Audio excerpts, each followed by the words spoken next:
ಭದ್ರಾವತಿ ಶಾಸಕ ಸ್ಥಾನಕ್ಕೆ ಬಿಕೆ ಸಂಗಮೇಶ್ ರಾಜೀನಾಮೆ.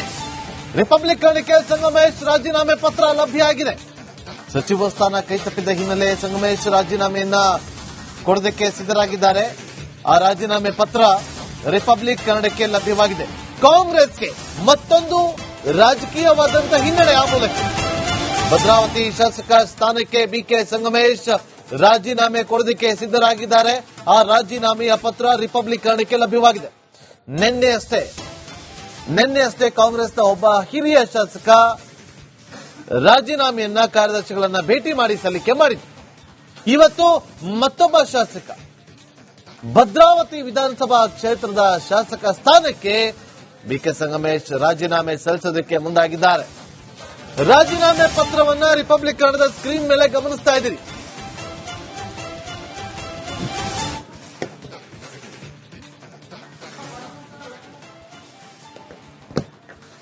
ಒಬ್ಬರಾದ ಮೇಲೆ ಒಬ್ಬರು ಅನ್ನುವ ರೀತಿಯಲ್ಲಿ ಈಗ ಸಚಿವ ಸ್ಥಾನ ಕೈತಪ್ಪಿದಂತ ಹಿನ್ನೆಲೆಯಲ್ಲಿ ಕಾಂಗ್ರೆಸ್ನ ಶಾಸಕರೆಲ್ಲರೂ ಕೂಡ ತಮ್ಮ ಶಾಸಕ ಸ್ಥಾನಕ್ಕೆ ರಾಜೀನಾಮೆಯನ್ನ ಸಲ್ಲಿಸೋದಕ್ಕೆ ಮುಂದಾಗ್ತಾ ಇದ್ದಾರೆ.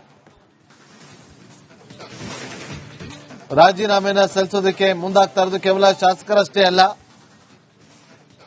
ಕಾರ್ಯಕರ್ತರು ಕೂಡ ರಾಜೀನಾಮೆಯನ್ನ ಸಲ್ಲಿಸೋದಕ್ಕೆ ಮುಂದಾಗ್ತಿದ್ದಾರೆ. ನೋಡಿ, ಸಚಿವ ಸ್ಥಾನ ಸಿಗದೇ ಇದ್ದಕ್ಕೆ ರಾಜೀನಾಮೆ ನಿರ್ಧಾರವನ್ನ ಪ್ರಕಟ ಮಾಡ್ತಾ ಇದ್ದಾರೆ. ಒಬ್ಬರಾದ್ಮೇಲೆ ಒಬ್ರು. ಆ ಮೂಲಕ ಕಾಂಗ್ರೆಸ್ ಹೈಕಮಾಂಡ್ಗೆ ಇದೊಂದು ರೀತಿಯಲ್ಲಿ ಬಿಗ್ ಶಾಕ್ ಅಂದ್ರೂ ಕೂಡ ತಪ್ಪಾಗೋದಿಲ್ಲ. ಬಹು ನಿರೀಕ್ಷಿತ ಮುಖ್ಯಮಂತ್ರಿ ಡಿಕೆ ಶಿವಕುಮಾರ್ ಅವರ ನೇತೃತ್ವದ ಸಚಿವ ಸಂಪುಟ ನಿನ್ನೆ ಅಷ್ಟೇ ವಿಸ್ತರಣೆ ಆಗಿತ್ತು. 19 ಕಾಂಗ್ರೆಸ್ನ ಶಾಸಕರು ನೂತನ ಸಚಿವರಾಗಿ ಪ್ರಮಾಣ ವಚನವನ್ನ ಸ್ವೀಕಾರ ಮಾಡಿ ಇನ್ನು ಒಂದು ದಿನ ಕೂಡ ಆಗಿಲ್ಲ. ಆಗ್ಲೇ ಇಬ್ಬರು ರಾಜೀನಾಮೆ ಕೊಡೋದಕ್ಕೆ ಮುಂದಾಗಿದ್ದಾರೆ. ಮತ್ತಷ್ಟು ಮಾಹಿತಿಯನ್ನು ಕೊಡೋದಕ್ಕೆ ನಮ್ಮ ಪ್ರತಿನಿಧಿ ವೀರೇಂದ್ರ ಒಪ್ಪಂದ ಸಂಪರ್ಕದಲ್ಲಿ ಜಾಯ್ನ್ ಆಗಿದ್ದಾರೆ. ವೀರೇಂದ್ರ, ಒಬ್ಬರಾದ್ಮೇಲೆ ಒಬ್ರು ರಾಜೀನಾಮೆಯ ಪರ್ವ ಶುರುವಾಗುತ್ತೆ ಅಂತೇಳಿ ನಿನ್ನೆ ನಾವು ಹೇಳಿದ್ವಿ. ಇದು ಅಸಮಾಧಾನ ಭುಗಿಲೇಳುತ್ತೆ ಅಂತೇಳಿ. ಇವರು ರಾಜೀನಾಮೆ ಸಲ್ಲಿಸ್ತಾರೆ, ಕರೆದು ಮಾತಾಡ್ತಾರೆ, ಸಮಾಧಾನ ಆಗುತ್ತೆ. ಇದೇ ತಾನೇ ಆಗೋದು? ಅಥವಾ ಖಂಡಿತವಾಗ್ಲೂ ಕೂಡ ಇದು ಹಾಗೆ ಆಗತ್ತೆ, ರಾಜೀನಾಮೆ ಅಂಗೀಕಾರ ಮಾಡೇ ಮಾಡ್ತಾರೆ, ಯಾಕಂದ್ರೆ ಅವ್ರ ಹತ್ರ ನಂಬರ್ ಇದೆ, ತಲೆ ಕೆಡಿಸಿಕೊಳ್ಳೋದಿಲ್ಲ ಅನ್ನೋ ಚರ್ಚೆಗಳು ಕೂಡ ಆಗುತ್ತೆ. ಓವರ್ ಆಲ್ ನೀವು ಹೇಗೆ ಗಮನಿಸ್ತೀರಿ ಈ ಒಂದು ಬೆಳವಣಿಗೆಯನ್ನ? ನಾಗೇಂದ್ರ, ನೀವೇನು ಸ್ಕ್ರೀನ್ ಮೇಲೆ ಈಗ ರಾಜೀನಾಮೆ ಪತ್ರವನ್ನು ನೋಡ್ತಾ ಇದ್ದೀರಿ. ಇದು ರಿಪಬ್ಲಿಕ್ ಕನ್ನಡದ ಎಕ್ಸ್ಕ್ಲೂಸಿವ್. ನೀವು ಆ ಪ್ರತಿಯನ್ನ ಬೇರೆ ಎಲ್ಲೂ ನೋಡ್ಲಿಕ್ಕೆ ಸಾಧ್ಯವೂ ಇಲ್ಲ.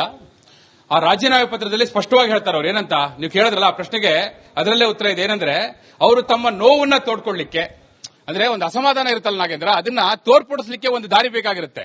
ಅದು ಈಗ ರಾಜೀನಾಮೆಯ ಮಾರ್ಗದ ಮೂಲಕ ಅವ್ರಿಗೆ ಕಾಣಿಸ್ತಾ ಇದೆ ಅಂತ.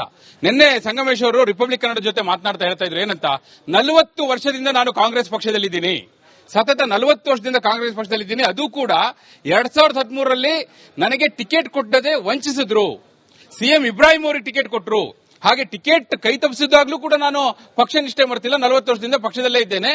ಸಿಕ್ಕಂತ ನ್ಯಾಯ ಏನು ಅನ್ನುವಂತ ಪ್ರಶ್ನೆಯನ್ನ ಸಂಗಮೇಶ್ ಅವರು ಕೇಳಿದ್ರು. ಅಷ್ಟೇ ಅಲ್ಲ, ಅವರು ಮತ್ತೊಂದು ಮಾತನ್ನು ಹೇಳಿದ್ರು.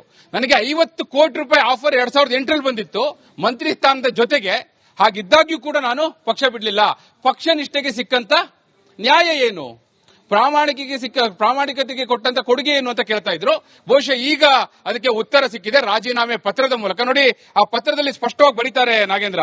ಅವರು ಉಲ್ಲೇಖಿಸಿ ಹೇಳ್ತಾರೆ, ನಾನು ನನ್ನ ಕ್ಷೇತ್ರದ ಜನರ ಪ್ರಶ್ನೆಗಳಿಗೆ ಅವ್ರ ಮನಸ್ಸಿಗೆ ನೋವು ಉಂಟಾಗಿದೆ, ಅದಕ್ಕೆ ನನಗೆ ಉತ್ತರ ಕೊಡ್ಲಿಕ್ಕೆ ಆಗ್ತಾ ಇಲ್ಲ. ಅದೇ ಮಾತನ್ನ ಹೇಳ್ತಾರೆ ಅವರು. ನನ್ನ ಮತಕ್ಷೇತ್ರದ ಜನರಿಗೆ ನಾನು ನ್ಯಾಯ ಒದಗಿಸಲಿಕ್ಕೆ ಸಾಧ್ಯ ಆಗ್ತಾ ಇಲ್ಲ. ಜೊತೆಗೆ ನನ್ನ ಆತ್ಮ ಹಾಗೂ ಮನಸ್ಸಾಕ್ಷಿಗೆ ಅನುಗುಣವಾಗಿ ನನ್ನ ಮತಕ್ಷೇತ್ರದ ಮತದಾರ ಪ್ರಭುಗಳ ಆದೇಶದಂತೆ ನನ್ನ ವಿಧಾನಸಭಾ ಸದಸ್ಯತ್ವ ಸ್ಥಾನಕ್ಕೆ ಈ ಪತ್ರ ಮುಖೇನ ರಾಜೀನಾಮೆಯನ್ನ ಸಲ್ಲಿಸುತ್ತಿದ್ದೇನೆ ಅಂತ ಹೇಳಿ ಸಂಗಮೇಶ್ ಅವರು ಆ ಪತ್ರದಲ್ಲೇ ಬರೀತಾರೆ.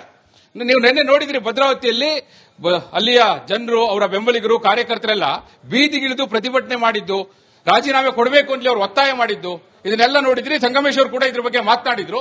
ಅದರ ಬೆನ್ನಲ್ಲೇ ಇವತ್ತು ರಾಜೀನಾಮೆ ಪತ್ರ, ನೀವು ರಿಪಬ್ಲಿಕ್ ಕನ್ನಡದಲ್ಲಿ ಏನು ಎಕ್ಸ್ಕ್ಲೂಸಿವ್ ಆಗಿ ನೋಡ್ತಾ ಇದ್ದೀರಿ, ಬಿಕೆ ಸಂಗಮೇಶ್ ಅವರ ರಾಜೀನಾಮೆ ಪತ್ರ.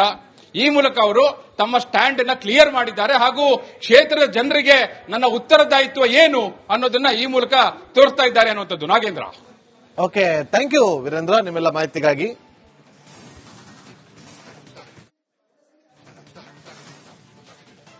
ನಿನ್ನೆ ಯಶವಂತರಾಯಗೌಡ ಅವರು ರಾಜೀನಾಮೆಯನ್ನ ಸಲ್ಲಿಸಿದ್ರು.